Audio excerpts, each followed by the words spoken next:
Outfit ഐഡിയാസിൽ part 3 ഞാൻ ഈ ഒരു ഔട്ട്ഫിറ്റാണ് വിയർ ചെയ്തേക്കുന്നത്. ഇത് എവിടെ നിന്നാണ് കാണാം. ഒരു ഡ്രസ്സ് ഇൻസ്റ്റയിലൊക്കെ ട്രെൻഡിങ് ആണെന്ന് എനിക്കറിയാം. ഇൻസ്റ്റയിൽ മാത്രമല്ല, ഗൂഗിളും എവിടെ നോക്കിയാലും ഈ ഒരു ഡ്രസ്സ് തന്നെ.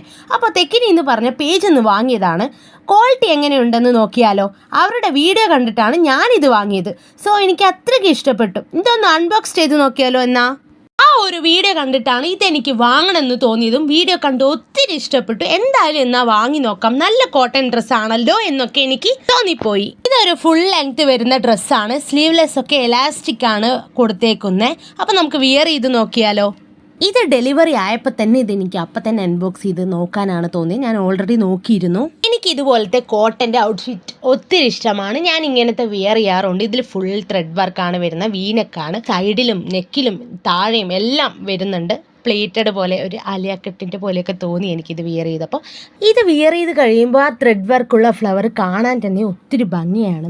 അല്ലെങ്കിൽ എങ്ങനെയാണെന്നറിയില്ല. എന്തായാലും എനിക്കിത് ഒത്തിരി ഇഷ്ടപ്പെട്ട് ഞാൻ മേടിച്ചതാണ്. ഓണത്തിനൊക്കെ പറ്റിയ ഔട്ട്ഫിറ്റാണ്. സോ ഇതെല്ലാവർക്കും ഇഷ്ടപ്പെട്ടെന്ന് കരുതുന്നു. നിങ്ങളുടെ കമൻസ് ഒക്കെ രേഖപ്പെടുത്തുക. എൻ്റെ ചാനൽ മറക്കാതെ ലൈക്ക് ചെയ്യുക, ഷെയർ ചെയ്യുക, സബ്സ്ക്രൈബ് ചെയ്യുക. അപ്പോൾ ഈ ഒരു ഔട്ട്ഫിറ്റ് ഇഷ്ടപ്പെട്ടവർ എന്തായാലും നിങ്ങളുടെ അഭിപ്രായം പറയണം. നിങ്ങൾക്ക് ഇഷ്ടപ്പെട്ടോ എന്നില്ലേത്. Bye bye from Siya Vaishnav vlogs. Tata.